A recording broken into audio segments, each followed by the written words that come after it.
చరిత్ర కాలాన్ని తనలో కలుపుకోగలదు కానీ పగ ప్రతీకారాన్ని ఎంత మాత్రము కాదు.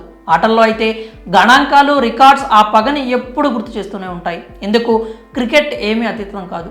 అలాంటి ఓ పగ ఇప్పుడు టీమిండియా తెచ్చింది. 28 ఏళ్ల క్రితం జరిగిన అవమానానికి ప్రతీకారం తీర్చుకొని లెక్క సరిచేసింది. ప్రపంచంలోనే అత్యంత భయంకరమైన బౌలర్ని అనుకుని విర్రవీగిన South Africa bowling legend Allan డొనాల్డ్కి మహమ్మద్ సిరాజ్ రూపంలో సరైన సమాధానం లభించింది. దీనంతటికీ కేప్టౌన్లోని న్యూలాండ్స్ స్టేడియంలో జరుగుతున్న South Africa versus India second test వేదిక అయింది. తొలి ఇన్నింగ్స్లో సఫారీలు కేవలం 55 పరుగులకే ఆలౌట్ కావడంతో 28 ఏళ్ల మన పగ తీరినట్టయింది. అసలు ఎప్పుడో 1996లో జరిగిన ఓ సాధారణ టెస్ట్కి 2024లో జరుగుతున్న ఈ టెస్ట్ మ్యాచ్కి లింక్ ఏంటి? 1996 డిసెంబర్ 26న ఏం జరిగింది? డొనాల్డ్ చేసిన అవమానం ఏంటి?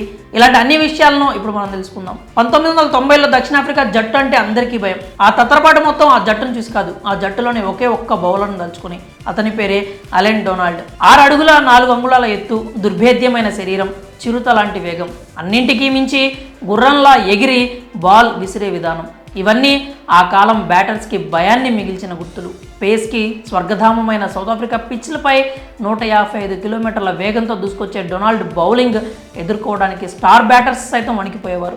ఇక ఉపఖండం పిచ్పై మాత్రమే రెచ్చిపోయి విదేశాల్లో డీలా పడిపోయే ఇండియా, పాకిస్తాన్, శ్రీలంక బ్యాటర్స్ గురించి అయితే ప్రత్యేకంగా చెప్పాల్సిన అవసరం లేదు. ఇలాంటి సమయంలోనే ఇండియా సౌత్ ఆఫ్రికా టూర్కి పోవాల్సి వచ్చింది. 1996 డిసెంబర్ 23 ఏళ్ల కుర్రాడు సచిన్ టెండూల్కర్కి తొలిసారి కెప్టెన్సీ. గంగూలీ, ద్రవిడ్ వంటి యంగ్ జూనియర్స్ టీంలోకి వచ్చి అప్పుడే 4 నెలలు అవుతోందంతే.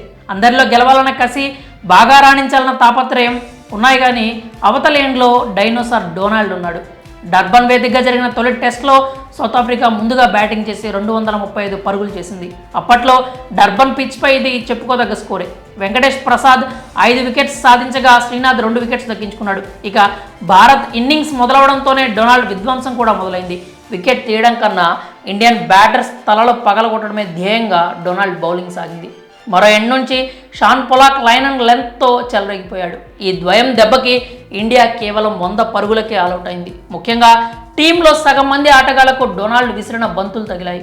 రన్స్ సంగతి తర్వాత ముందు దెబ్బలు తగలకుండా బయటపడితే చాలు అన్నట్టు టీమిండియా ఆటగాళ్ల స్థైర్యం దెబ్బతింది. 16 పరుగులు చేసిన గంగూలీ టాప్ స్కోరర్ అంటే భారత్ ఆట ఎలా సాగిందో అర్థం చేసుకోవచ్చు. ఆ ఇన్నింగ్స్లో డొనాల్డ్ మొత్తం 5 వికెట్స్ సాధించడం విశేషం. తొలి ఇన్నింగ్స్లో 135 పరుగుల ఆధిక్యానికి తోడు సెకండ్ ఇన్నింగ్స్లో దక్షిణాఫ్రికా 259 పరుగులు చేయడంతో భారత్ టార్గెట్ కొండంత అయింది. అప్పటికే పూర్తిగా ఆత్మరక్షణలో పడిపోయిన ఇండియన్ బ్యాటర్స్ సెకండ్ ఇన్నింగ్స్లో ఇంకా ఘోరమైన ఆట కనబరిచారు.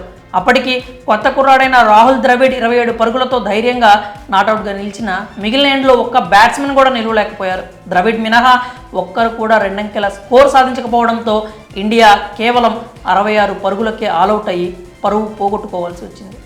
ఇండియన్ బ్యాటర్స్ బాడీలను టార్గెట్గా చేసుకుని బంతులు విసిరిన అలెన్ డొనాల్డ్ సెకండ్ ఇన్నింగ్స్లో కూడా 6 వికెట్స్ సాధించి గర్వంతో స్లెడ్జింగ్కి దిగిన విధానం అప్పటి క్రికెట్ ప్రేమికులు ఎప్పటికీ మర్చిపోలేరు. ఇక చివరిదైన 3వ టెస్ట్ నాటికి అక్కడి పరిస్థితులను అర్థం చేసుకొని ద్రవిడ్, సచిన్, గంగూలీ త్రయం సెంచరీలు, అర్ధ సెంచరీలతో చెలరేగిన అప్పటికే టీమిండియా సిరీస్ కోల్పోయింది. కాకుంటే సౌత్ ఆఫ్రికాకి వెళ్ళి అక్కడ వాళ్ళ బౌలింగ్నే చీల్చి చెండాడిన గంగూలీ, ద్రవిడ్ అనే 2 కుర్రాళ్లపై ప్రశంసల వర్షం కురిసింది.